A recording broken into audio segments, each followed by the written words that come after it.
জয় রাধে। আজকের পাঠ মহাপ্রভুর সন্ন্যাস গ্রহণের পর অদ্বৈত গৃহে প্রসাদ সেবন, শ্রী চৈতন্য চরিতামৃত মধ্যলীলা খণ্ড, শ্লোক ৬৫। ওইছি অন্ন যে কৃষ্ণকে করাই ভোজন, জন্মে জন্মে শিরে ধরো তাহারও চরণ।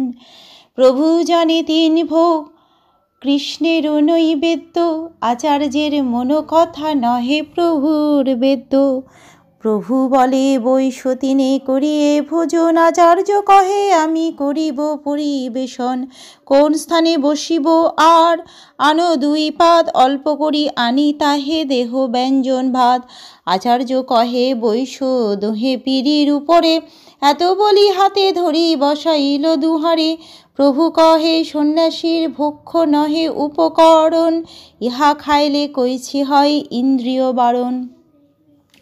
শ্রী চৈতন্য মহাপ্রভু এত আনন্দিত হয়েছিলেন যে তিনি তখন বলেছিলেন, এই ধরনের অন্ন যিনি শ্রীকৃষ্ণকে ভোজন করান জন্ম জন্মান্তরে, আমি তার চরণ আমার মস্তকে ধারণ করি।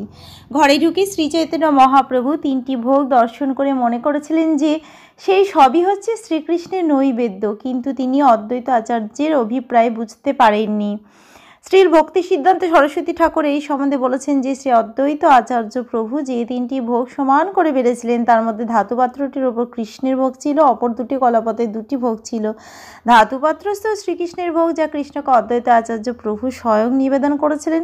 কলাপাতার ভোগ দুটি শ্রী চৈতন্য মহাপ্রভু ও নিত্যানন্দ প্রভুর জন্য অনিবেদিত অবস্থায় ছিল। তা অদ্বৈত আচার্য প্রভু মনে মনে করেছিলেন, তিনি মহাপ্রভুর কাছে ওই কথা বলেননি। সুতরাং মহাপ্রভু তিনটি ভোগই কৃষ্ণের নৈবেদ্য বলে মনে করেছিলেন।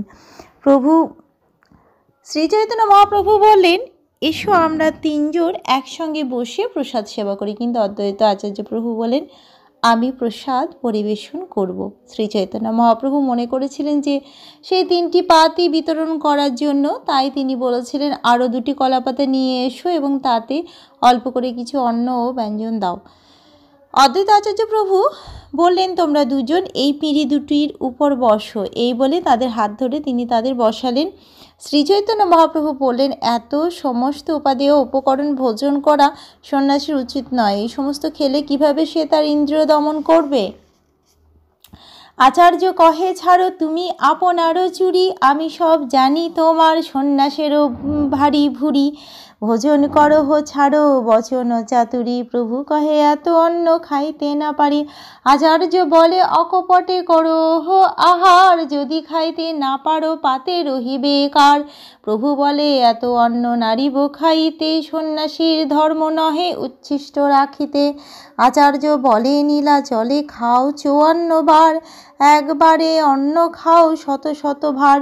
শ্রী চৈতন্য মহাপ্রভু যখন তার জন্য পরিবেশিত অন্ন গ্রহণ করতে অস্বীকার করলেন, তখন অদ্বৈত আচার্য প্রভু বললেন, তুমি তোমার লুকোচুরি ছাড়ো, আমি তোমার সব কথা জানি, আর তোমার সন্ন্যাস গ্রহণের গোপন কারণটিও আমি জানি। অদ্বৈত আচার্য প্রভু শ্রী চৈতন্য মহাপ্রভুকে বাকচাতুরি ছেড়ে ভোজন করতে বললেন। মহাপ্রভু তখন উত্তর দিলেন, এত অন্ন আমি খেতে পারবো না। অদ্বৈত আচার্য প্রভু তখন মহাপ্রভুকে অনুরোধ করলেন যে তিনি যেন যতটুকু পারেন ততটুকু অকপটে আহার করেন। যদি তিনি সব খেতে না পারেন, তাহলে সেগুলি তাঁর পাতেই পড়ে থাক।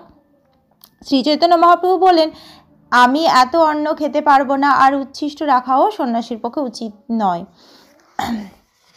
শ্রী চৈতন্য মহাপ্রভুকে শ্রী জগন্নাথ দেব থেকে অভিন্ন জেনে অদ্বৈত আচার্য প্রভু বলে, নীলাচলে তুমি ৫৪ বার খাও এবং প্রতিবারে শত শত ভাণ্ডপূর্ণ নৈবেদ্য তুমি আহার করো। ৩ জনের ভক্ষ পিণ্ড তোমার এক গ্রাস, তার লেখা এই অন্ন নহে পঞ্চগ্রাস। মোর ভাগ্যে মোর ঘরে তোমার আগমন, ছাড়হ চাতুরি প্রভু করহ ভোজন। এত বলি জল দিল ২ গোসাইয়ের হাতে, হাসিয়া লাগিল দুহে ভোজন করিতে। নিত্যানন্দ কহে, কইল ৩ উপবাস, আজি পারো না করিতে ছিল বড় আশ। শ্রী অদ্বৈত আচার্য প্রভু বললেন, ৩ জনের ভক্ষ তোমার ১ গ্রাসও নয়, সেই তুলনায় এই অন্ন তোমার ৫টি গ্রাসও হবে না।